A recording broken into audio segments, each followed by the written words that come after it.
अस्सलामु अलैकुम वरहमतुल्लाहि वबरकातुहू।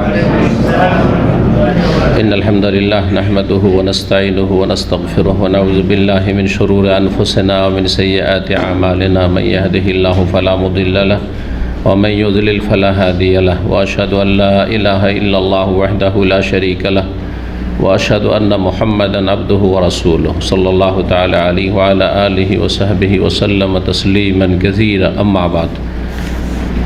सम्मानित दीनी भातृमंडলী, আল্লাহ রাব্বুল আলামিনের প্রশংসা এবং রাসূলুল্লাহ সাল্লাল্লাহু আলাইহি সাল্লামের উপর সালাতু সালামের পর আজ জুমাবার 10ই সফর 1443 হিজরি মোতাবেক 17 সেপ্টেম্বর 2021 ধারাবাহিক আলোচনা সহিহুল বুখারীর বিষয়বস্তু মাসিক ঋতু কিতাবুল হাইজ পর্ব নম্বর 6।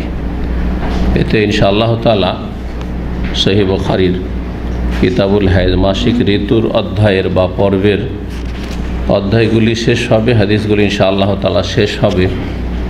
কিছু গুরুত্বপূর্ণ আরও আলোচনা রয়েছে, যে আলোচনাগুলি যদি করে দেওয়া এর সাথে, তাহলে এই বিষয়টি একবারে পারফেক্ট পরিপূর্ণ শুরু থেকে শেষ পর্যন্ত হয়ে যাবে। এই জন্য হয়তো সামনের সপ্তাহে আরেকটা আলোচনা করব ফিকহি মাসাইল সম্পর্কে, এই সংক্রান্ত ফিকহি মাসাইল যেগুলির প্রতিটি মা বোনদের প্রয়োজন এবং তাদের অভিভাবকদের জানা প্রয়োজন।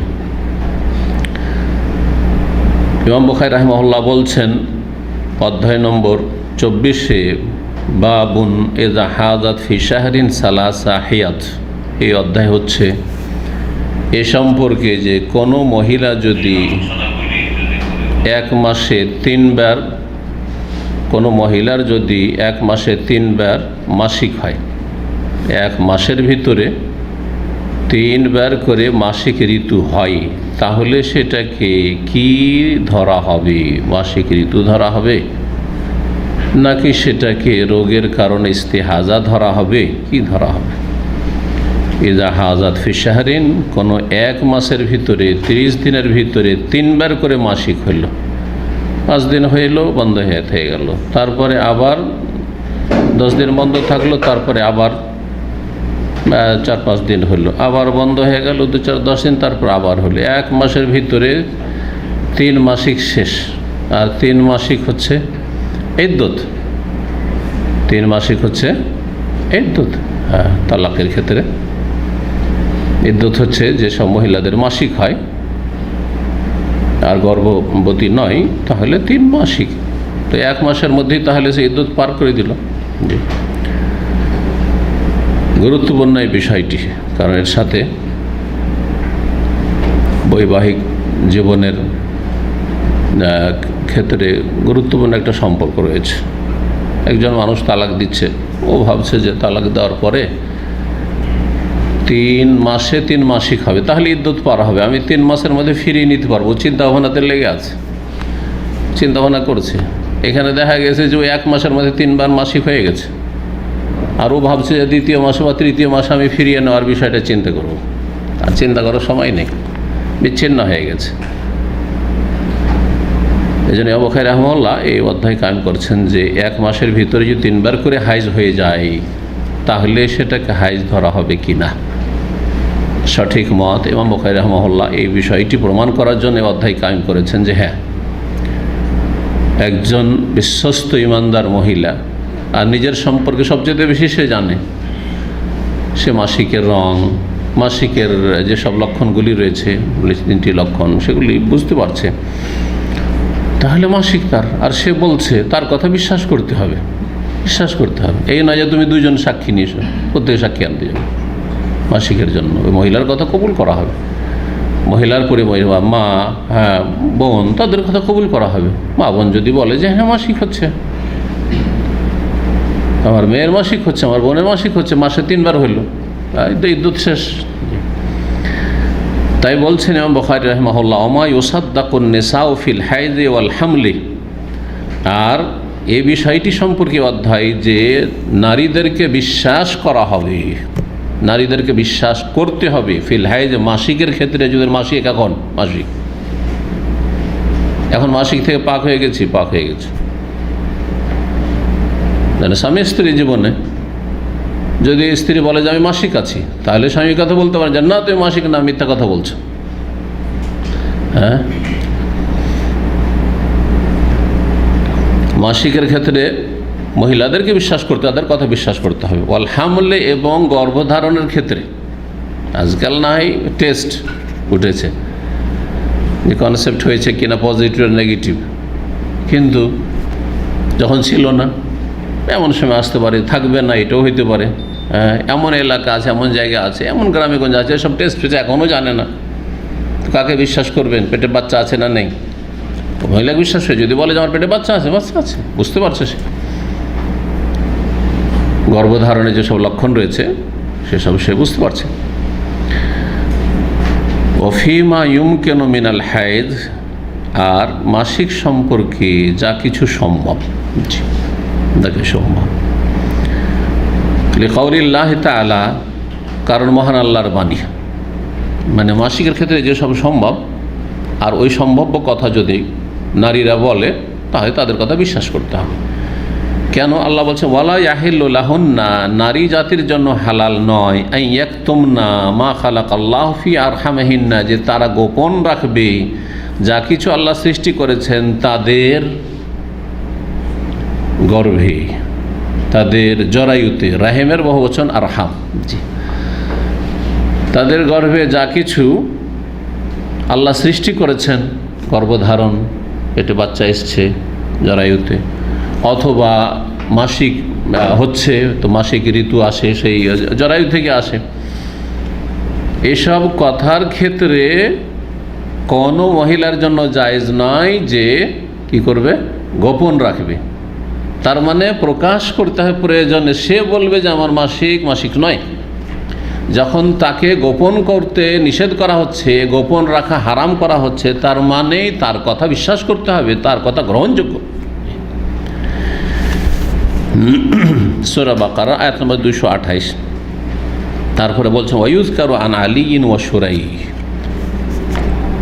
উল্লেখ করা হয়েছে আলী রাদিয়াল্লাহু তাআলা আনহু থেকে, এবং আলী রাদিয়াল্লাহু তাআলা আনহু খলিফায়ে রাশেদও ছিলেন, চতুর্থ খলিফা, এবং তিনি সাহাবায়ে কেরামদের মধ্যে বড় আলেম, ফাকিহ এবং মুফতি ছিলেন, ফতোয়া দিতেন। শুরাই, এবং শুরাই কাজী সম্পর্কে উল্লেখ করা হয়েছে, তিনিও বলে শুরাই কাজী, তিনি প্রখ্যাত তাবেঈ এবং তিনি বড় আলেম ফাকিহ ছিলেন। তার থেকেও উল্লেখ করা হয়েছে, মানে বর্ণনা করা হয়েছে, ইন জাআত বিবাইয়িনাতিন ফি মিন বেতানাতি আহলিহা, যদি কোনো মহিলা সাক্ষী নিয়ে আসতে পারে, মিন বেতানাতি আহলিহা, তার নিজের ঘর থেকে, তার মা সাক্ষী দিচ্ছে, তার বোন সাক্ষী দিচ্ছে, তার মেয়ে সাক্ষী দিচ্ছে, তার ছেলে সাক্ষী দিচ্ছে, মিম্মা ইউরদা দীনহু, যাদের দিনের ক্ষেত্রে সন্তুষ্ট হওয়া যেতে পারে, মানে যাদের দিন পছন্দনীয়, মানে দিনদার, ধার্মিক, তারা ফাসিক নয়, যাদের সাক্ষী গ্রহণযোগ্য না। শরীয়তের দৃষ্টিতে কিন্তু সাক্ষী যে কেউ হইতে পারে না, মানব রচিত বিধানে যে কেউ সাক্ষী হইতে পারে। মুসলিমের বিরুদ্ধে কাফের সাক্ষী দিতে পারে, পক্ষেও দিতে পারে, বিপক্ষেও দিতে পারে, তাই না? মুসলিম কাফের সাক্ষীতে কোনো পার্থক্য মানব রচিত বিধানে নেই, আর সৎ অসৎ কোনো পার্থক্য নেই। মুসলিম সমাজের সবচাইতে খারাপ, সবচাইতে নিকৃষ্ট মানুষ, সবচাইতে ভালো মানুষ দেশের, দুজনের সাক্ষী সমান, কিন্তু ইসলামী দৃষ্টিতে মোটেই না। প্রতিটি মুসলিম সাক্ষী হওয়ার যোগ্যতা রাখে না। সাক্ষী হওয়ার জন্য বেশ কিছু শর্ত রয়েছে, যার খোলাসা হচ্ছে সে যেন সেকা হয়, নির্ভরযোগ্য হয়। যেমন হাদিস কবুলের ক্ষেত্রে শর্ত রয়েছে, ঠিক তেমনই যে সে সত্য কথা বলছে কিনা, কেমন করে অহরহ মিথ্যা কথা বলে, আর তার কথা সাক্ষী দিতে আসছে, কোর্টে বিশ্বাস করে নেবেন? রাত দিন ব্যবসা বাণিজ্য চলাফেরা অহরহ কথা, মিথ্যা কথা বলছে, মোটেই না। 5 ওয়াক্ত সালাত পড়ে না, সে সাক্ষী হইতে পারে? মোটেই না। জি,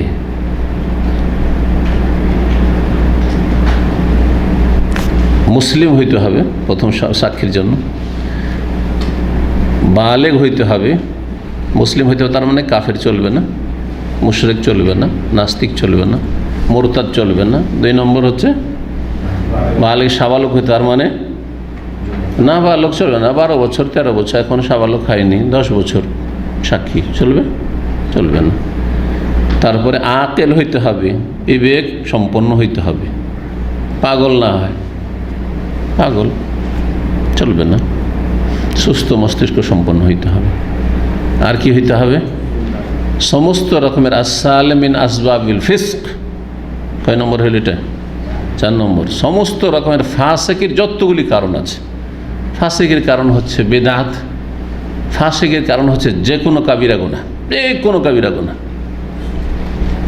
টাকা নিচে কাপড় যাওয়াই তো কাবিরা গুনাহ, তো কয়জনের সাক্ষী চলবে বলেন দেখি?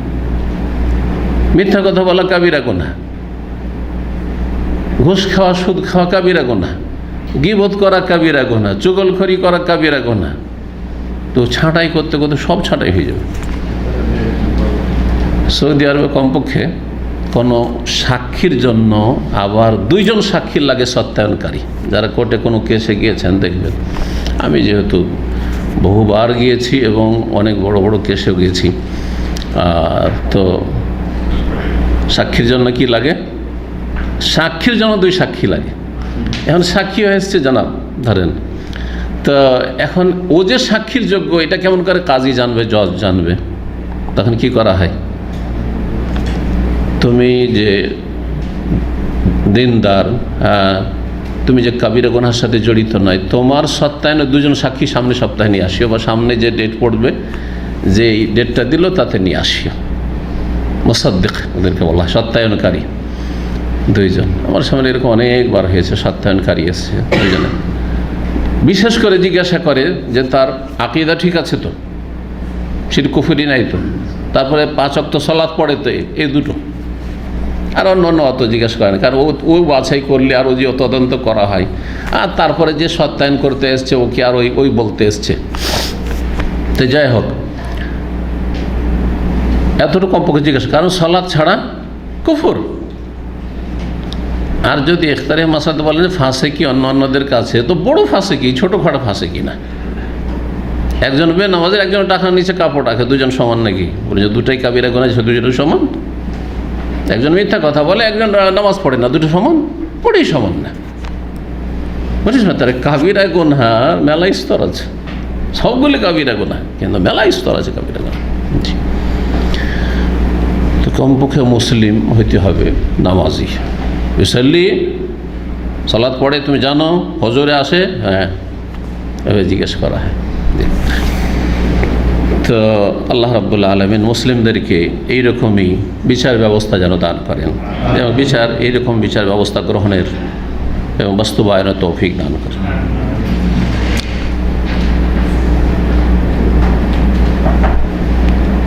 পাঁচ নম্বরে খাওয়ারেমুল মুরুয়া, মানে অভদ্রতা না থাকে। 5টি শর্ত রয়েছে একজন সেকা নির্ভরযোগ্য হওয়ার জন্য। কারণ যে ব্যক্তি অভদ্র, নির্লজ্জ, সে যে কোনো পাপ করে নিতে পারবে, লজ্জা শরম নেই। জি হ্যাঁ, তো এটা একটা গুরুত্বপূর্ণ জিনিস। ওগুলোর ব্যাখ্যাতে যাচ্ছি না, আসল বিষয়ের দিকে ফিরে আসি, যে কোনগুলি অভদ্রতা, খাওয়ারেমুল মুরুয়া। আর এক এক দেশে এক এক রকম, কোনো দেশে এটি ভদ্রতা, আর এক দেশে এটি অভদ্রতা ইত্যাদি। তো বলছেন যে যাদের দিন পছন্দনীয় এমন কেউ যদি নিজের ঘর থেকে, পরিবার থেকে সাক্ষী হয়ে আসে কোনো মহিলার পক্ষ থেকে, এবং সাক্ষী দেয় আন্নাহা হাদাত ফি শাহরিন সালাসান, একই মাসে 3 বার করে মাসিক হয়ে গেছে, বাড়ির লোকেরা, একবার আপনজন ঘনিষ্ঠ ব্যক্তি যারা, তারা বলছে সুদ্দেকা, তাহলে বিশ্বাস করা হবে, তাহলে বিশ্বাস করা হবে। এই আসারটি বর্ণনা করা হয়েছে আলী রাদিয়াল্লাহু তাআলা থেকে এবং সুরাই কাজী থেকে। সনানে দারমিতে রয়েছে, এর সনদ সহিহ। এখানেও রয়েছে সহিহ বুখারীতে, কিন্তু এখানে বিনা সনদে উল্লেখ করা হয়েছে। বিনা সনদের কথা কি জানি কেমন বলা হয়েছে আলী থেকে, হইতেও পারে না হইতে পারে, সনদ কোথায়? কিন্তু দারমিতে যখন যাবেন, সনানে দারমিতে, সেখানে সনদ সহকারে অমুক অমুক থেকে অমুক অমুক থেকে হাদিসটি আলী রাদিয়াল্লাহু তাআলা আনহু পর্যন্ত বা সুরাই কাজী পর্যন্ত পৌঁছিয়েছেন। হাদিসের সনদ সহিহ বা আসারের সনদ সহিহ। প্রখ্যাত তাবি আতা, ইমাম আতা মাক্কি, তিনি বলেছেন আকরাওহা মা কানাত, আকরাওহা মা কানাত, আকরা করুর বহুবচন, অল মুতাল্লাকাতু ইয়াতারাব্বাসনা বিআনফুসিহিন্না সালাসাতা কুরু, আল্লাহ বলছে তালাক প্রাপ্ত নারীরা ইয়াতারাব্বাসনা বিআনফুসিহিন্না, তারা অপেক্ষা করবে, অন্য বিবাহ বসতে পারবে না, তার মানে ইদ্যত পালন করবে, সালাসাতা কুরু, 3 কুরু। এই কুরু মাসিক, হাইজ না তোহর, এটা ইখতিলাফ। ইমাম শাফি বলছে পবিত্রতা তোহর, আর ইমাম আবু হানিফা অন্যান্যরা বলছেন যে হাইজ। একটা ধরেন, যেটাই ধরেন সমস্যা নেই। তো মাসিক, মাসিকের ক্ষেত্রে আকরাওহা, মহিলাদের এখানে করোর বহুবচন হচ্ছে আকরা, তার মহিলাদের মাসিক কোনটা মাসিক ধরো, বলছে মা কানাত, যেটা তার অভ্যাস ছিল, যেটা তার পূর্ব অভ্যাস ছিল। জি, ওয়াবিহি কালা ইব্রাহিম, আর এই কথাই বলেছেন ইমাম ইব্রাহিম। জি, ইমাম ইব্রাহিম নাকি। ওয়াকালা আতা, প্রখ্যাত তাবি আরও বলেছেন আতা, আল হাইদু ইয়াউমুন ইলা 15 বা 15, মাসিক ঋতু সর্বনিম্ন 1 দিন থেকে শুরু করে 15 দিন পর্যন্ত। এই মতটি এই ইমাম আতা তাবেইর, আর এই মতটি 4 ইমামের মধ্যে কার, এর আগে বলেছি কিন্তু, কারো মনে আছে না? সব গেছে? একজনও যদি মনে না রাখেন তাহলে রব্বা মুবাল্লাগিন আও আমিন সামে। অনেক সময় যারা সামনে শুনছে তাদের চাইতে যারা অনলাইনে শুনছে তারা বেশি সংরক্ষণ রেখেছে, মুখস্থ রেখেছে। হতে পারে অনেকে অনলাইনে ইউটিউবে অথবা এই লাইভে শুনে ওরাও কিন্তু উত্তর দিতে পারবে। জি, যে সর্বনিম্ন মাসিক হচ্ছে 1 দিন আর সর্বর্ধে 15 দিন, এই মতটি কার? ইমাম শাফি রাহিমাহুল্লাহ। এটি শাফি মযহাবের মত। হানাফি মযহাবের মত অনেকে হয়তো বলে দিতে পারবেন, কারণ জন্মসূত্রে যেহেতু হানাফি থেকে এসছেন। সর্বনিম্ন হানাফি মযহাব 3 দিন, আর সর্বর্ধে 10 দিন। তাহলে 3 দিনের কম যদি হয়, 2 দিন হয়, তা হানাফি মযহাবে ওইটা রোগ, ও মাসিক নয়। কিন্তু শাফি মযহাব ওইটা হচ্ছে মাসিক। আবার 1 দিনের কম যদি 4-5 ঘন্টা হয়, তাহলে হানফি মযহাব মাসিক নয়, শাফি মযহাব মাসিক নয়, কিন্তু সঠিক মতে সেটি মাসিক।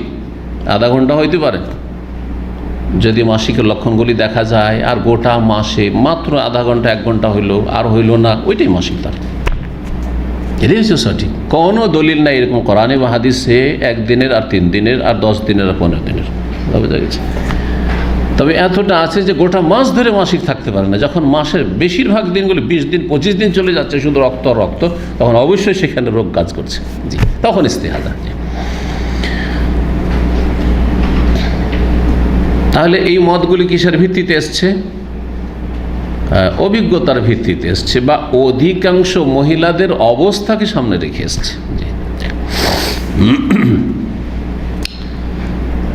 ওয়াকালা মুতামির আনাবি, মুতামির বিন সুলাইমান, তার পিতা সুলাইমান রাহিমাহুল্লাহ তার থেকে বর্ণনা করছেন। তাবি সাআলতু ইবনে সিরিন, প্রখ্যাত তাবিনে সিরিনকে জিজ্ঞেস করেছেন আনিল মারাত, ওই মহিলা সম্পর্কে, তার দাম বাদা কুরইহা বি5 আইয়াম, রক্ত দেখতে পাচ্ছে তার মাসিক শেষ হওয়ার 5 দিন পরে। মাসিক শেষ হয়েছে আর তার 5টা দিন পাক পবিত্র থাকলো, সালাত পড়লো, আর তার 5 দিন পরে আবার দেখছে রক্ত। তো এটা কি হবে? এটা কি হবে? অনেকে বলছেন না এটা রোগের কারণে, কিন্তু রোগের কারণে কি করে? ও তো যদি লক্ষণ দেখতে পায়, মাসিকের লক্ষণ দেখতে পাই, রক্ত কালো দুর্গন্ধযুক্ত এসব যদি দেখতে পাই, তারপরে বলবে যে মাসিক নয়, রোগের কারণে না। কালা, উত্তরে বলেছিলেন ইবনে সিরিন রহমতুল্লাহ, উত্তরটা শুনেন, আর এটাই হচ্ছে সঠিক মত। আর নেশাও আলাম বেজালিকা, নারীরা এই সম্পর্কে অধিক জ্ঞাতা, বেশি জানে, নারীরা বেশি জানে। ও নিজের খবর নিজে বলতে পারে, রক্তের রং কী, তারপর এটাই কি তার অভ্যাস নাকি?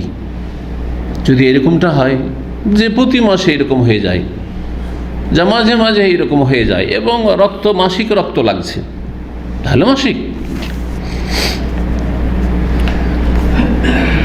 এসব ছিল আসার। এখন হাদিস নম্বর 325, ইমাম বুখারী রাহিমাহুল্লাহ বর্ণনা করছেন সনদ সহ।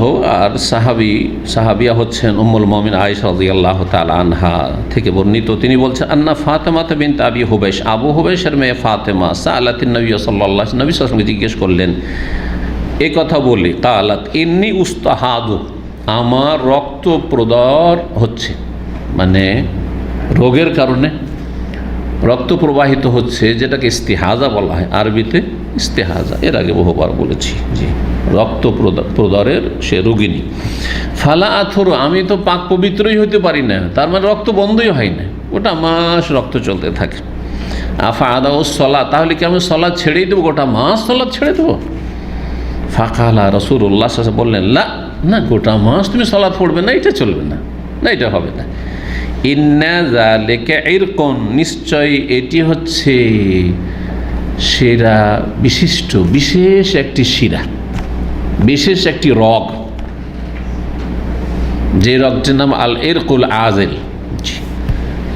এটা মাসিক ঋতু নয়, যে মাসিক ঋতু রাহেমের জরায়ুর গভীর স্থান থেকে আসে, ভেতর থেকে আসে, সেটা নয়, বরং এক সাইড থেকে সেটা।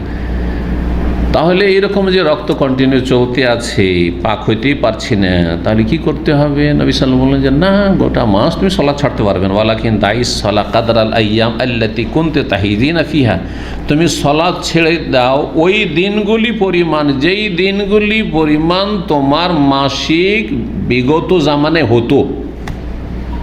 কুনতে তাহিদিন, তোমার মাসিক গত জীবনে যে হইতো, তাহলে আগের যে অভ্যাস আছে সে অভ্যাস, এর আগে কিন্তু এই আলোচনাগুলি করেছি যে কিছু মহিলা আছে যাদের আগের অভ্যাস আছে, কিছু মহিলা আছে প্রথম শুরু হয়েছে তো সে তামিজ করতে, পার্থক্য করতে পারছে রঙে কিনা, এইসব কোন ক্ষেত্রে কোনটাকে গুরুত্ব দেবে সম্পর্কে বিশদ আলোচনা হয়ে গেছে। তাহলে কারো 6 দিনের অভ্যাস, অধিকাংশ মহিলাদের 6 দিন 7 দিন থাকে, 6 দিন বা 7 দিন অভ্যাস, 6 দিন 7 দিন সলাৎ ছেড়ে দাও। আর তারপরে সুম্মাক্তাসালি, তারপরে গোসল করে নাও যে তুমি মাসিক থেকে কী হয়ে গেছো, পাক হয়ে গেছো। ওয়াসাল্লি, আর তারপরে সলাৎ আদায় করতে থাকো। কিন্তু কোনো মহিলা যদি প্রথম থেকে অভ্যাস থাকে 15 দিন, তাহলে 15 দিন সলাৎ ছাড়বে। 25 নম্বর অধ্যায় বলছে বাবু সুফরাতি ওয়াল কুদরাতি ফি গায়রি আইয়ামিল হাইজ, মাসিক ঋতুর দিনগুলি ছাড়া অন্য সময় যদি হলুদ বর্ণ প্রবাহিত হয় অথবা মেটে রং হয়, মাটির রং, কাদা মাটির রং, মাটি গুলে দিলে যে রংটা হয়, অথবা হলুদ রং যদি হয়, এর দুটো অবস্থা আছে। একটা হচ্ছে মাসিকের দিনগুলিতেই, আর একটা হচ্ছে মাসিকের দিনের বাইরে। মাসিকের দিনগুলিতে বলতে কি বোঝায়? মাসিকের দিনের যে অভ্যাস, 7 দিন অভ্যাস আছে, ওই 7 দিনের মধ্যে 4 দিন রক্ত আসলো, তারপরে 3 দিন হলুদ বর্ণ শুধু আসতে থাকলো, অথবা মেটে রং আসতে থাকলো, তাহলে এইটা যেহেতু মাসিকের দিনগুলিতেই হয়েছে, সুতরাং সেটা মাসিক বলেই গণ্য হবে। হলুদ হইলেও মাসিক, আর মেটে রং হইলেও মাসিক। ভালো করে মশলাটা বোঝে না, মানে এর ভুক্তভোগী অনেকে। কিন্তু 7 দিন মাসিকের অভ্যাস ছিল বা 6 দিন ছিল, সে অভ্যাসটা পার হয়ে চলে গেছে, তারপরে 8 দিন 9 দিন 10 দিন এইরকম হলুদ বর্ণ আসতে থাকছে অথবা মেটে রং আসতে থাকছে, তখন সেটা মাসিক নয়। এর দলিল এই হাদিস। আর এই কথা প্রমাণ করার জন্য অধ্যায় কায়েম করেছে ইমাম বুখারী রাহিমাহুল্লাহ, বলছে বাবু সুফরাতি ওয়াল কুদরাতি। এই অধ্যায় হচ্ছে হলুদ বর্ণ যদি আসে, হলুদ বর্ণ যদি প্রবাহিত হয়, অল কুদরা, আর যদি মেটে রং প্রবাহিত হয়, ফি গায়রি আইয়ামিল হাইজ, মাসিক ঋতু ছাড়া অন্য সময়, তাহলে অন্য সময় হইলে এই লা নাউদ্দুল কুদরাত ওয়াস সুফরাত শাইআন উম্মে আতিয়া রাদিয়াল্লাহু তাআলা আনহা নবী সাল্লাল্লাহু আলাইহি ওয়াসাল্লাম থেকে যেটা শিখেছেন এবং সেটা তারা আমল করতেন, সেই রকম ওর উপরে আমল করতে হবে। 326 নম্বর হাদিস, উম্মে আতিয়া রাদিয়াল্লাহু তাআলা আনহা সাহাবিয়া, তিনি বর্ণনা করছেন, তিনি বলছেন কুন্না, আমরা সাহাবিয়াতরা, সাহাবী মহিলারা, আর তারা নিজে থেকে করতেন না, নবী সাল্লাল্লাহু আলাইহি ওয়াসাল্লাম থেকে অবশ্যই তারা শিখেছেন। কি করতেন? বলছেন লা নাউদ্দুল কুদরাতা ওয়াস সুফরাতা শাইআন, আমরা মেটে রঙকে আর হলুদ রঙকে বা হলুদ বর্ণকে কোনো কিছুই গণ্য করতাম না, মানে মাসিক গণ্য করতাম না, মাসিক গণ্য করতাম না। এখানে সহিহ বুখারী তো এভাবে রয়েছে, কিন্তু অন্য আরেকটি রিওয়ায়াত রয়েছে সহিহ, সেখানে একটি আর বাক্য বা শব্দ বাড়তি রয়েছে, কন্যা লা নাউদ্দুল কুদরাত অসুফরাতা বাদা তোহরে সাইয়ান, আরও ক্লিয়ার ওইটা হাদিস। পাক পবিত্র হয়ে যাওয়ার পরে, মানে 5 দিন 6 দিন আমার মাসিক অভ্যাস আছে একজন মহিলার, সেই মহিলার 5 দিন 6 দিন হওয়ার পর বাদার তোহর পাক হয়ে গেল, তারপরে হলুদ আসতে আছে অর্থাৎ মেটে রঙ আসতে আছে, তখন সেটাকে আমরা মাসিক গণ্য করতাম না, তখন সেটা মাসিক গণ্য করতাম না। তার মানে যদি মাসিকের দিনের ভিতরে হয়, বাদা কাবলাত তোহর হয় পাক হওয়ার আগে, তাহলে মাসিক, এটাই বোঝা যায়। জি, তো এটি হচ্ছে সঠিক মাসআলা এই ক্ষেত্রে। 26 নম্বর অধ্যায় বলছেন বাবু ইরকিল ইস্তিহাদা। এই অধ্যায় হচ্ছে ইস্তিহাদা অর্থাৎ রক্তপ্রদরের শিরা সম্পর্কে। রক্তপ্রদর যে ইস্তিহাজা হয়ে থাকে, রক্ত বহে থাকে, সেটা একটি বিশেষ শিরা থেকে, যে শিরাটির প্রদাহ হয়ে থাকে, ইনফেকশন অথবা ফেটে গিয়ে থাকে, সেখান থেকে রক্ত প্রবাহিত হয়।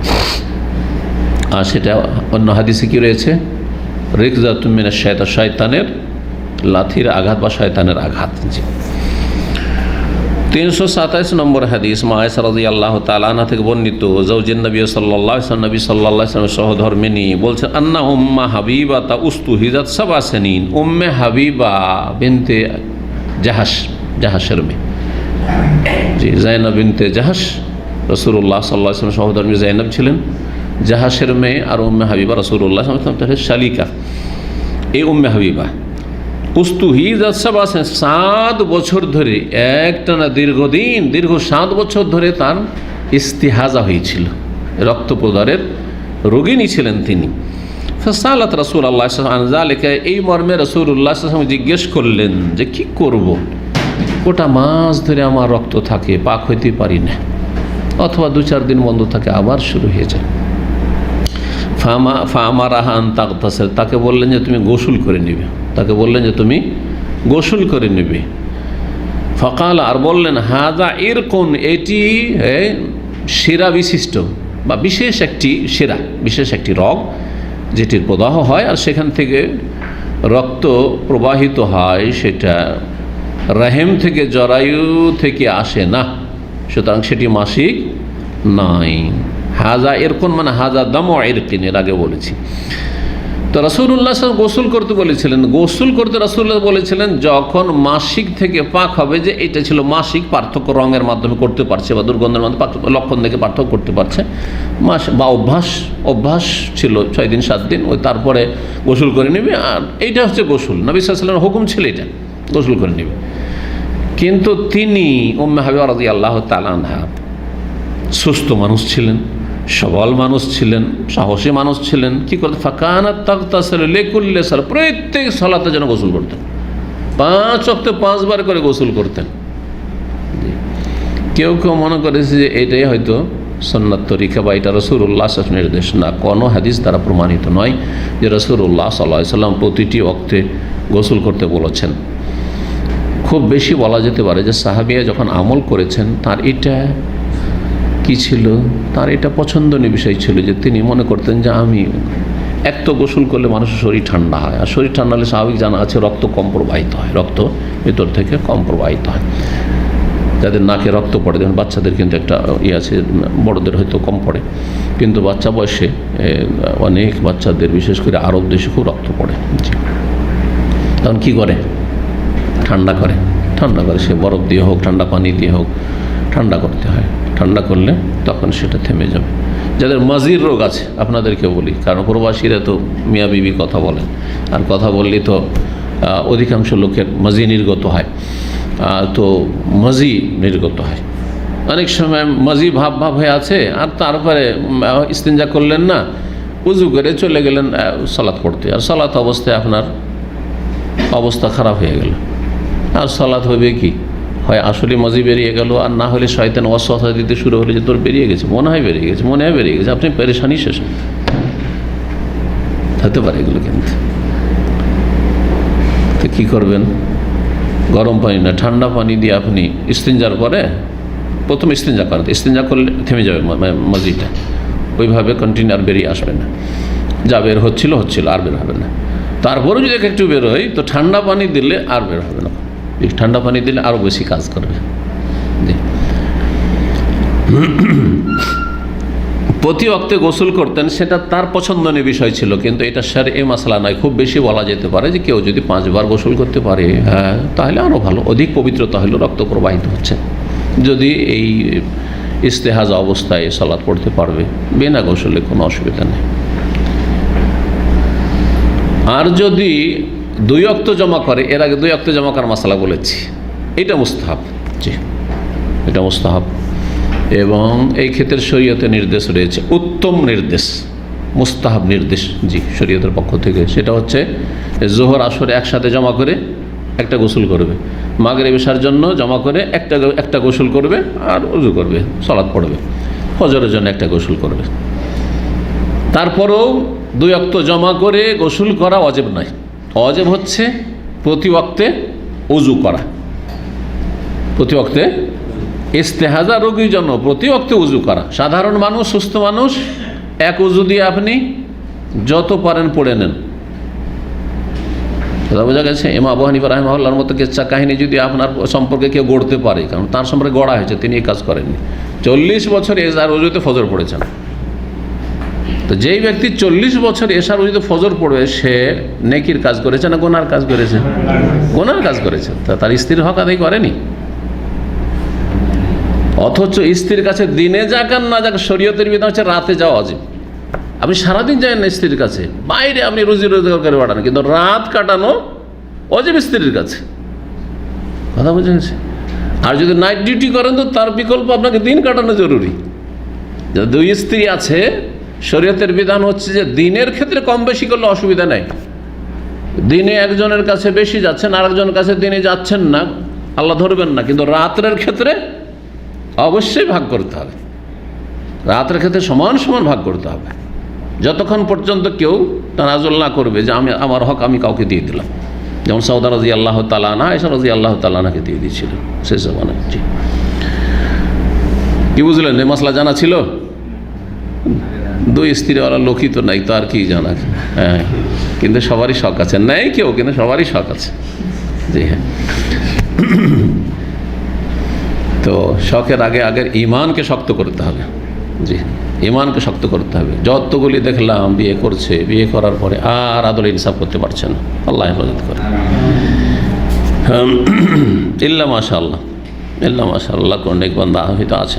জি, কিছু কিছু, খুব কম। কি বলছিলাম, কি বলতে গিয়ে বললাম? হ্যাঁ, উযু প্রত্যেক ওয়াক্তের জন্য উযু করতে হবে। যেই ব্যক্তির, মহিলার ক্ষেত্রে ধরেন ইস্তেহাজা রোগী সবসময় রক্ত প্রবাহিত হইতে আছে, তাহলে জোহরের উযুতে আসর চলবে না। 5 ওয়াক্তে 5 বার উযু করতে হবে। যখন ওয়াক্ত প্রবেশ করবে তখন, ওয়াক্তের আগে থেকে নয়। আবার এটা মশলা অনেকে জানে না। ওয়াক্ত আল্লাহু আকবার আজান হয়েছে বা আজানের টাইম হয়েছে, তারপরে উযু করতে হবে, আগে থেকে উযু করে আছে না। দখুল ওয়াক্ত প্রবেশ করবে, তার মানে তাহলে তো সেটা ওই ওয়াক্তের জন্য উযু হবে। এখন আসরের উযু যদি আসরের আজানের সময় হয়নি, তার আগে করেন, তাহলে সেটা আসরের ওয়াক্তের উযু করলেন না জোহরের হইল? ওইটা উযু, চিন্তার বিষয় রয়েছে। এই জন্য এই ক্ষেত্রে সতর্কতা অবলম্বন করা উচিত।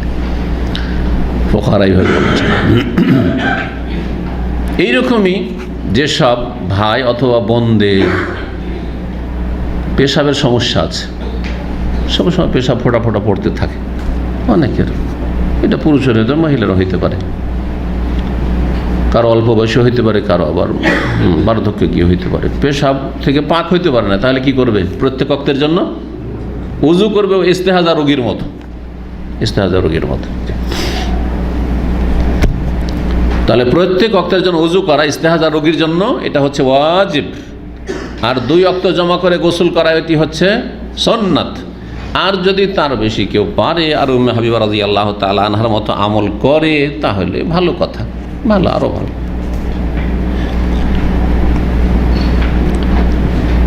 27 নম্বর অধ্যায় বলছে বাবুল মারআতি তাহিযু বাদাল ইফাজা। এই অধ্যায় হচ্ছে এমন মহিলা সম্পর্কে যার মাসিক চলে আসে তাওয়াফে ইফাজার পরে, হজে গিয়েছে আর হজে যাওয়ার পরে তাওয়াফে ইফাজা হয়ে গেছে। তাওয়াফে ইফাজা কোন দিন করে হাজী সাহেবরা বলেন দেখি? একজন 10 তারিখের যেই তাওয়াফ, সেই তাওয়াফটির কয়েকটি নাম রয়েছে। হাদিসে এফাদা বলা হয়েছে। তওয়াফ এফাজা এই জন্য বলা হয় যে আফাদা ইফিদু মানে ফিরে আসা।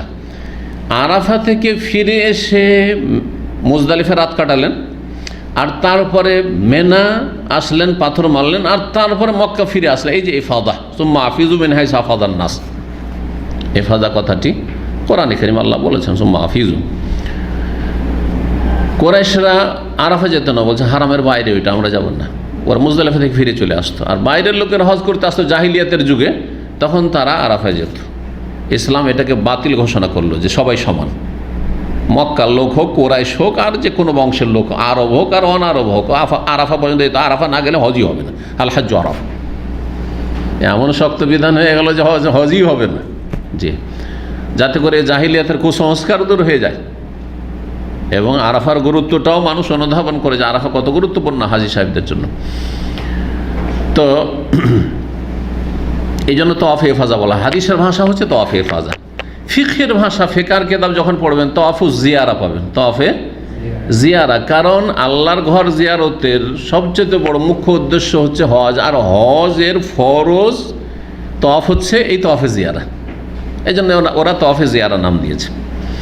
এই তওয়াফের নাম তওয়াফুল ফরজ, কারণ এটি হচ্ছে ফরজ তওয়াফ, সেজন্য এটি তওয়াফে ফরজ। তৃতীয় নাম এই তওয়াফের 4 নম্বর নাম হচ্ছে তওয়াফে রুকুন, কারণ এটি হজের যে রুকুনগুলি রয়েছে তার অন্যতম রুকুন একটি। জি, কথা বোঝা গেছে? তওয়াফে রুকুন। এই তওয়াফের 5 নম্বর নাম হচ্ছে তওয়াফুল হজ, কারণ হজ নির্ভরশীল এর ওপর, তওয়াফুল হজ মনে থাকবে। জি হ্যাঁ, তো বিভিন্ন কিতাব বিভিন্ন হজের তওয়াফ করিনি, তার মানে এই তওয়াফ। রুকুন তওয়াফ করিনি, বুঝেছে না? ফরজ তওয়াফ করিনি, এটি।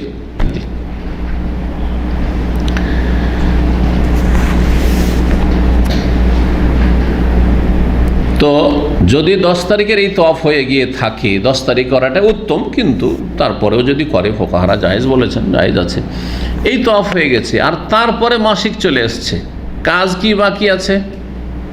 পাথর মারা যদি বাকি থাকে তো ওগুলো তো সব করতে পারবে, ওগুলো করতে পারবে, সব সাইও বাহির করতে পারবে।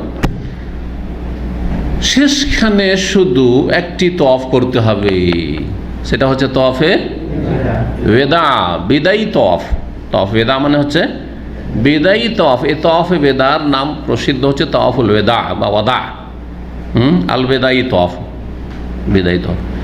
এই তওয়াফের নাম হচ্ছে তওয়াফে সদর, মানে তারপরে ইয়াসদুরুন নাস মিন মক্কা, মক্কা থেকে মানুষ প্রস্থান করবে, ডিপারচার করবে, সেই জন্য তওয়াফে সদরও বলা হয়েছে ফিকহের কিতাব। এই তওয়াফ হচ্ছে ওয়াজিব সবার জন্য, একমাত্র ছাড় আছে ঋতুবতী মহিলার জন্য। মাসিক যদি চলে, সব কাজ হয়ে গেছে, এখন এই কাজটা বাকি আছে, মানে তওয়াফে ইফাজা হয়ে গেছে আর এই তওয়াফটা বাকি আছে, এখন মাসিকের জন্য বসে থাকবে, ফ্লাইট ছুটে যাবে, অথবা কাজকর্ম আছে সাথী সঙ্গে ছুটে যাবে, বাসে যারা আছেন বাস ছুটে যাবে, এমনি তো আল্লাহ ছাড় দিয়েছেন, কোনো অসুবিধা নেই। ওই কথা বলছে এমন মহিলার হুকুম, যেই ব্যক্তির মাসিক চলে আসলো বাদাল এফাজা, তওয়াফ এফাজার পরে, তাহলে হুকুম কি আর থামবে না, ও চলে যাবে, ওটা মাফ। শেষ যে বিদায়ী তওয়াফ সেটি হচ্ছে তার মাফ।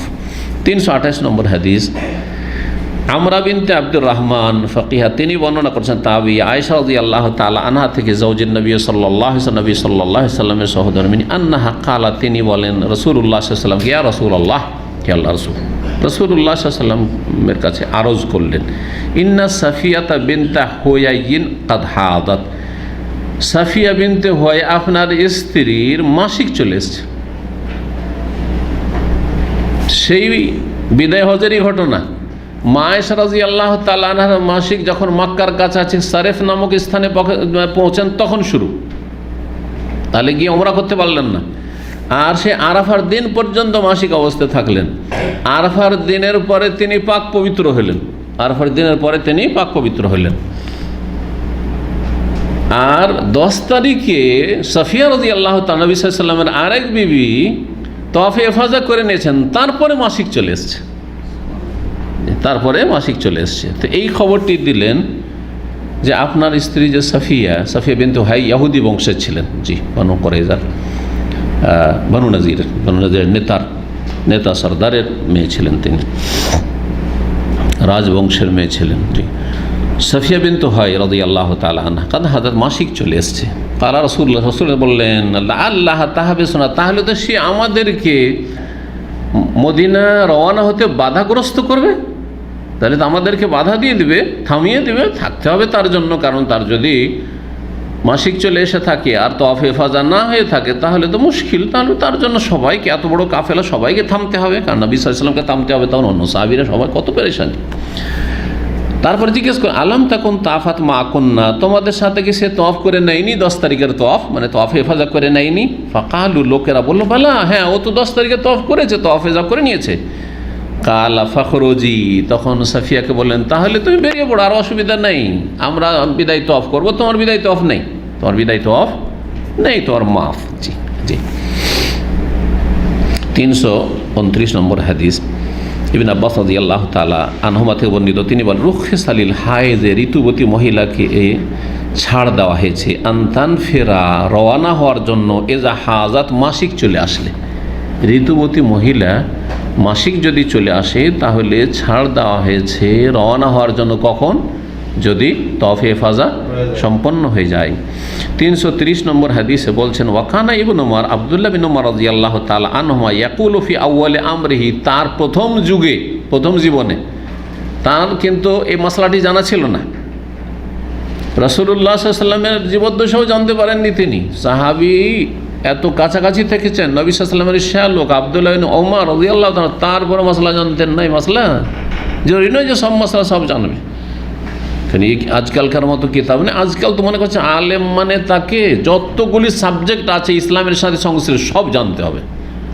আমাকে তফসিরও জানতে হবে, আরবি ভাষাও জানতে হবে, নাহলে তফসির কী করে জানবো, ফেকাও জানতে হবে, হাদিসও জানতে হবে, হাদিসের সহি জয়ীফও জানতে হবে, আবার ওসুলে হাদিস, মুস্তালাহ হাদিসও জানতে হবে, ওসুলে ফেকাও জানতে হবে, আর তারপরে আপনার যতগুলি সাবজেক্ট আছে দিনী সাবজেক্ট সব জানতে হবে। না হলে আরবি গ্রামার নাহু সারফও জানতে, আরে অমুক ওস্তাদে নাহু সারফ জানলো।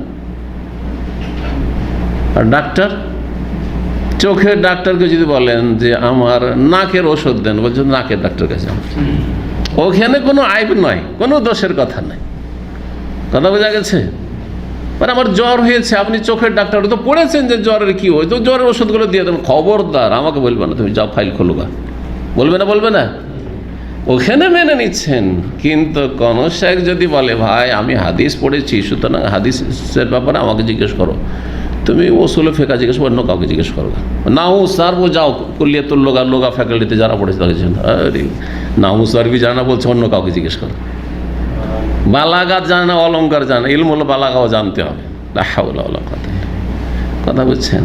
তো আলেম হওয়া চারটি কথা নেই আজকাল, কিন্তু সালাফদের যুগে এমন জরুরি ছিল না। সালাফদের যুগে হ্যাঁ, যেমন আজকাল ডাক্তাররাকে বুঝছেন ওইরকম তারাও বুঝতো যে মুহাদ্দিস, তার কাছে আরবি লোগা শিখতে হবে আর তাকে শিখাইতে হবে, এটা জরুরি না। যদিও জানতেন, অনেকে জানতেন, বড় বড় মুহাদ্দিসও জানতেন, কিন্তু কথা হচ্ছে যে সে এদিকে ইও শেখাচ্ছে, যেমন সিবুয়াই আছে, আখফাস আছে, ফররা আছে, এই যারা বড় বড় নাহুর ইমাম, তো নাহুর ইমাম হাদিসে কিছু জানতো না, কোন আইবের কথা হল, তাদের সাবজেক্টে তারা মাহের ছিল, একবারে পারদর্শী ছিল। তো বিষয়গুলি যেন আল্লাহ বুঝার তৌফিক দান করেন। আব্দুল্লাহ বিন উমর রাদিয়াল্লাহু তাআলা আনহুমা প্রথম দিকে বলতেন ইন্নাহা লা তানফিরু, কি বলতেন যে ঋতুবতী মহিলার যদি বিদায় তওয়াফ বাকি থেকে যায় তো সে প্রস্থান করতে পারবে না, রওনা হবে না। নাফারে আনফারে মানে রওনা হয়ে যাবে, থামবে, থাকবে, পাক হবে, তারপরে এই বিদায় তওয়াফ করবে, তারপরে যাবে।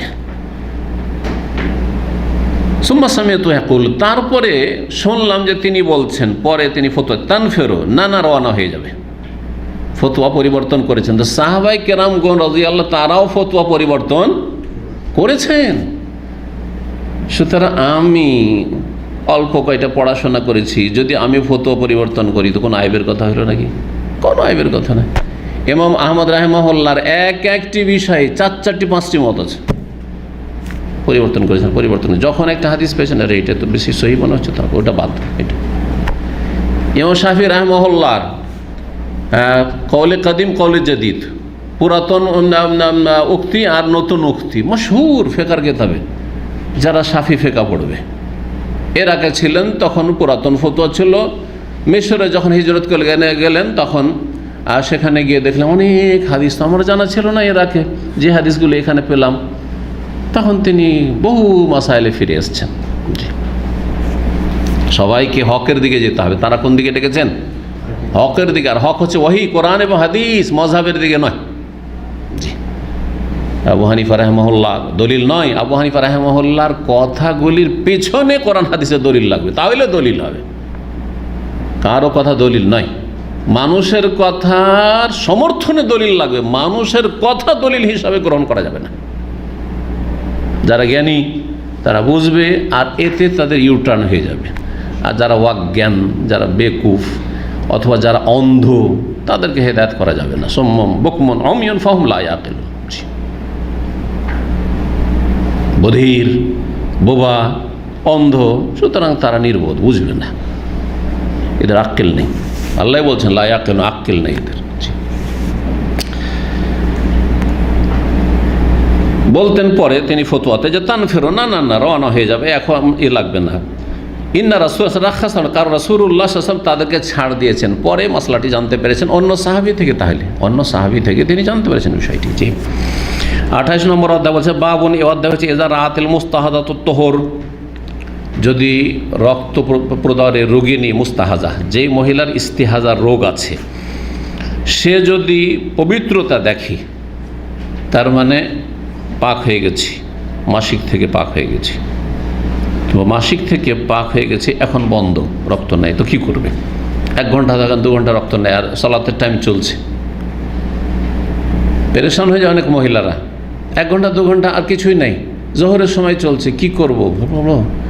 সালাত পড়ে নিয়েছে, জোহর পড়ে নিয়েছে, তো 1 ঘন্টা পরে আবার রক্ত প্রবাহিত হতে লেগেছে, তখন আরও পেরেশান হয়ে যেত, কী করলাম? তাহলে এই নামাজ ভুল করলাম না? ভুল করেননি। আপনি যখন সালাত পড়েছেন তখন আপনি পাক, আর সেটা সালাতের রক্ত চলছিল, সুতরাং ঠিক করেছেন। খুব সহজ মাসলা, দিনের মাসলা, তো এত জটিলতা নেই। অপেক্ষা করে বসে থাকি, দেখি 2-3 ঘন্টা কি হচ্ছে না, প্রথম একবার চেক করে নেবে সুন্দরভাবে, আর তারপরে তখন দেখছে যে নেই, আর সালাতের সময় চলে যাচ্ছে, সালাতের সময় হয়ে গেছে, গোসল করে সালাত আদায় করবে। ইবনে আব্বাস রাদিয়াল্লাহু তাআলা আনহু বলেন, তাগতাসিল, গোসল করে নেবে, যখনই দেখবে যে পাক পবিত্র হয়ে গেছে, মাসি বন্ধ হয়ে গেছে, গোসল করে তোসাল্লি, সালাত আদায় করো, ওয়ালাউ সাআত, যদিও 1 ঘন্টা হোক, যদিও কিছুক্ষণের জন্য হোক।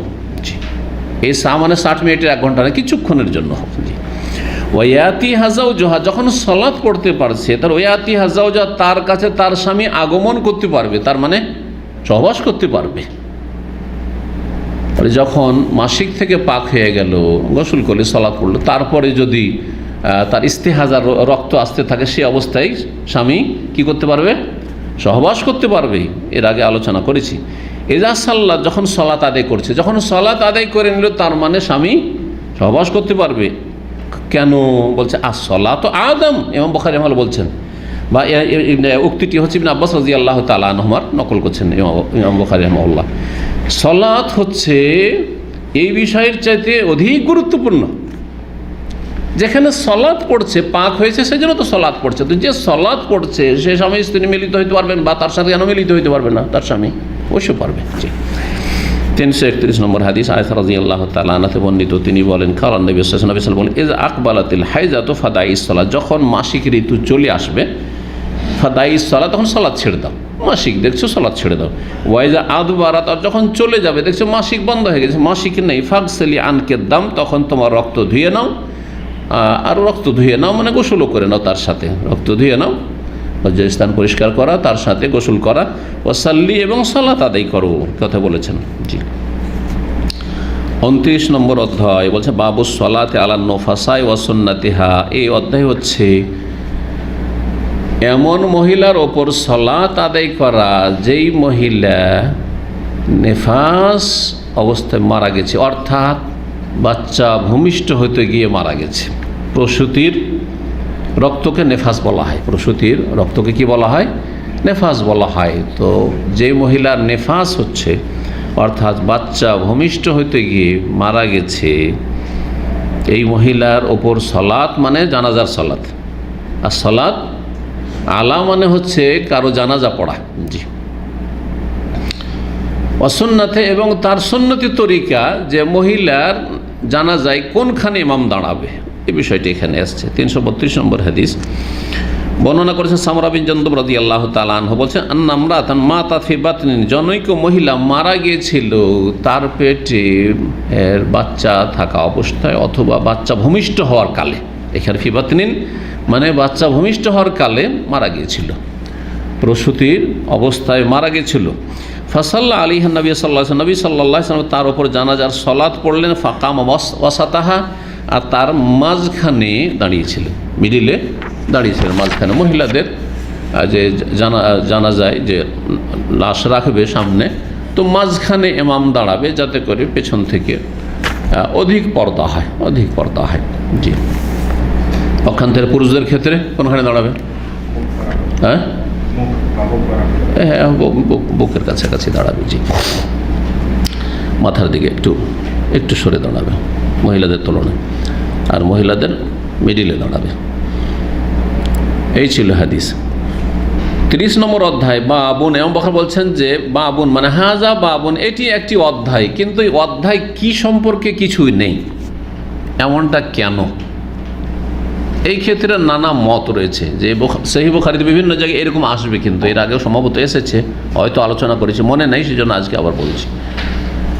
বাবুন অধ্যায়, কিন্তু কিসের অধ্যায়, কি আলোচনা এসছে কিছু নেই, কিন্তু খালি অধ্যায় ফারেগ মানে শূন্য হয়ে আছে, শূন্য। একদল বলেছেন যে ইমাম বুখারী রাহিমাহুল্লাহ যখন কিতাব সংকলন করেন তখন কি করেছিলেন, অধ্যায়গুলি আগে লিখে বাবুন বাবুন বাবুন লিখে রেখেছিলেন, আর তারপরে হাদিস নিয়ে আসছেন। যেমন হাদিসগুলো পেলেন যে অনুযায়ী, তখন ওখানে লিখলেন যে বাবুন এই আলোচনা। লিখতে লিখতে এইরকমগুলো যেখানে সাদা থেকে গেছে, কোনো কিছু নেই, কোনো বিষয়বস্তু লিখিত নেই, সেটা থেকে গেছে, বায়াদ সাদা থেকে গেছে, লিখা হয়নি, এটা কেউ বলেছে। কিন্তু আল্লাহ আলাম এটা কেমন লাগছে জান্নাত, মাঝখানে কেন তাহলে থাকবে? একদিক থেকে তিনি করেননি, আল্লাহ তাআলা আলাম। আরেক দল বলেছেন যে বাবুন মানে এই অধ্যায় হচ্ছে আগের যে অধ্যায় রয়েছে বা আগের যে বিষয়গুলি রয়েছে তারই সাথে সংশ্লিষ্ট কোনো অধ্যায়। জি। তো এখানে মাসিক ঋতুবতী মহিলা যদি সালাত আদায়কারীর সামনে শুয়ে থাকে, বিশেষ করে স্বামী সালাত আদায় করছে, তার সামনে শুয়ে আছে, একটি বিষয়। নাপাক ব্যক্তি শুয়ে আছে সামনে, আর তারপরে যখন সেজদায় যাচ্ছে তখন যে সালাত অবস্থায় যে আছে স্বামী, তার কাপড়গুলি গিয়ে স্পর্শ করছে সেই ঋতুবতী মহিলাকে, এই বিষয়টি আসছে। তো ঋতুবতী মহিলা নাপাক হইলেও হুকমি নাপাক, বিধানগত দিক থেকে নাপাক, কিন্তু এই নয় যে মহিলা ঋতু হচ্ছে তার গা একবার নাপাক হয়ে আছে, শরীর নাপাক হয়ে আছে। শরীর নাপাক যদি থাকে তো যখন শুকনো হয়ে আছে ঠিক আছে, কিন্তু যদি ভিজা থাকে, ভিজা থাকে, তো ভিজা অবস্থায় করলে কি নাপাক হয়ে যাবে নাকি? কোনো কাপড় যদি লেগে যায় তার ভিজা শরীরে, আপনার কাপড় তো নাপাক হয়ে যাবে না? হবে না। ঘেমে আছে, কিচেনে কাজ করেছে মাসিক ঋতু অবস্থায় আর ঘেমে আছে, আর সেই অবস্থায় যদি তার ঘামগুলি আপনার কাপড়ে বা আপনার গায়ে লেগে যায় তো আপনি নাপাক হয়ে যাবেন নাকি? না, এমন কোনো বিধান তো নেই। তাহলে বোঝা গেল যে ঋতুবতী মহিলার গা বা শরীর নাপাক নয়, হুকুম হচ্ছে নাপাক, যে নাপাক অবস্থায় আছে, সুতরাং যখন মাসিক বন্ধ হবে তখন গোসল করা ফরজ, তাহারা পবিত্রতা অর্জনের জন্য। জি। এই জন্য তার গায়ে যদি কাপড় লাগে অথবা তার ঘাম যদি আপনার শরীরে কাপড়ে লাগে তাতে কোনো কিছু যায় আসে না। দিন ইসলাম হচ্ছে মধ্যম পন্থা। পক্ষান্তরে ইহুদিদের ধর্মে কঠোরতা ছিল, আগের ধর্মগুলিতে চরম কঠোরতা ছিল, যে মহিলা যদি ঋতু অবস্থায় থাকে তাহলে ওকে কাছে আসতে দিতে হবে না, ওর কোনো কিছু ছোঁয়া যাবে না, ওর জুঠা খাওয়া যাবে না, ছুঁতেই দিতে হবে না, ওকে আলাদা রুমে রাখতে হবে একবার। জি। আর দিন ইসলাম খুব সহজ ছিল। বলছেন আব্দুল্লাহ বিন সাদ্দাদ রাদিয়াল্লাহু তাআলা আনহু, 333 নম্বর হাদিস এটি। কাল সামিআতু খালাতি মাইমুনা, আমি আমার খালা মাইমুনা রাদিয়াল্লাহু তাআলা আনহা থেকে শুনেছি, যিনি নবী সাল্লাল্লাহু আলাইহি ওয়াসাল্লামের সহধর্মিণী। জি। আন্নাহা কানাত তাকুনু হাইজান, তিনি ঋতুবতী অবস্থায় হতেন। বা ঋতুবতী হতেন, ঋতু অবস্থায় হতেন। লা তুসাল্লি, সালাত আদায় করতেন না, কারণ নাপাক আছেন।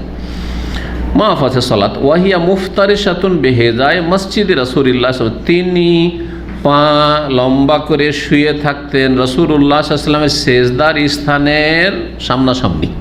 হেজা মানে সামনাসামনি বা বরাবর। রাসূলুল্লাহ সাল্লাল্লাহু আলাইহি ওয়াসাল্লামের সালাত বরাবর, যেখানে সালাত পড়বেন সেজদা দিবেন সেই বরাবর তিনি পা কি করে থাকতেন, সম্প্রসারিত করে রাখতেন। ওয়াহুয়া ইউসাল্লি আলা খুমরাতি, আর রাসূলুল্লাহ সাল্লাল্লাহু আলাইহি ওয়াসাল্লাম সেই সময় তিনি তার পাটির ওপর, পাটি বুঝেন তো না, চাটাই পাটি, পাটির ওপর সালাত আদায় করতেন। ছোট্ট পাটিগুলোকে খুমরা বলা হয়, হাসির আর একটু বড়। ইদা সাজাদা, যখন সেজদা করতেন, আসাবানি বাদু সবি, তখন রাসূলুল্লাহ সাল্লাল্লাহু আলাইহি ওয়াসাল্লামের যখন সেজদা যেতেন তখন তার চাদরের কিছু কাপড় আমার শরীরে লেগে যেত, তাতে কোনো যায় আসতো না, তিনি সালাত পড়তে থাকতেন। তাহলে বোঝা গেল যে মাসিক ঋতু অবস্থায় কোনো মহিলা থাকলে তার গায়ে যদি কাপড় লাগে অথবা তার গায়ে গা লাগে, তার ঘাম যদি আপনার শরীরে কাপড়ে লাগে, তাতে নাপাকি হয় না, হুকমান নাপাকি। এখানে আজকের আলোচনা শেষ হচ্ছে। আল্লাহ রাব্বুল আলামিনের কাছে দোয়া করি, আল্লাহ রাব্বুল আলামিন যেন আমাদের দিনের ভালো কথাগুলি কবুল করেন এবং মন্দ কথা যদি থাকে, কোনো ভুল থাকে, তো আল্লাহ যেন মাফ করে দেন এবং সংশোধনে তৌফিক দান করেন। এবং যেসব দিনী ভাইরা বড় আগ্রহের সাথে দিন শিখছেন সরাসরি এসে, আল্লাহ তাদের যেন জাযায়ে খায়ের দান করেন। এবং যারা অনলাইনে হয়তো সরাসরি আসতে পারছেন না, দূরে আছেন বা কর্মব্যস্ততায় আছেন, অন্য দেশে আছেন, কিন্তু তাদের আগ্রহ আপনাদের চাইতে বেশি, তারা অনলাইনে আমাদের দিনী আলোচনাগুলি নিয়মিত শোনে এবং শিখে, আল্লাহ রাব্বুল তাদেরকে যেন উত্তম বদলা দান করেন। এবং আল্লাহ রাব্বুল আলামিন প্রতিটি ভালো মানুষকে আল্লাহ যেন হেফাজত করেন এবং খারাপদেরকে আল্লাহ যেন হেদায়াত দান করেন এবং আমাদেরকে ভালোদের দলে সামিল করে নেন, আর খারাপদের থেকে আল্লাহ যেন অনেক দূরে রাখেন। এবং আল্লাহ রাব্বুল আলামিনের কাছে দোয়া করি, আল্লাহ রাব্বুল আমাদের সকলকে যেন নেক হায়াত দান করেন, পরিবার পরিজন ছেলে মেয়েকে ভালো তরবিয়তের আল্লাহ তৌফিক দান করেন। আল্লাহ রাব্বুল আলামিন তাদের দুনিয়া আখিরাতের সার্বিক কল্যাণ দান করেন। ফিতনার যুগে দিন দুনিয়ার সমস্ত ফিতনা থেকে আল্লাহ আমাদের সকলের যেন হেফাজত করেন। ওয়া সাল্লাল্লাহু সাল্লাম আলা নবিয়িনা মুহাম্মদ ওয়া আলা আলিহি ওয়া সাহবিহি আজমাইন।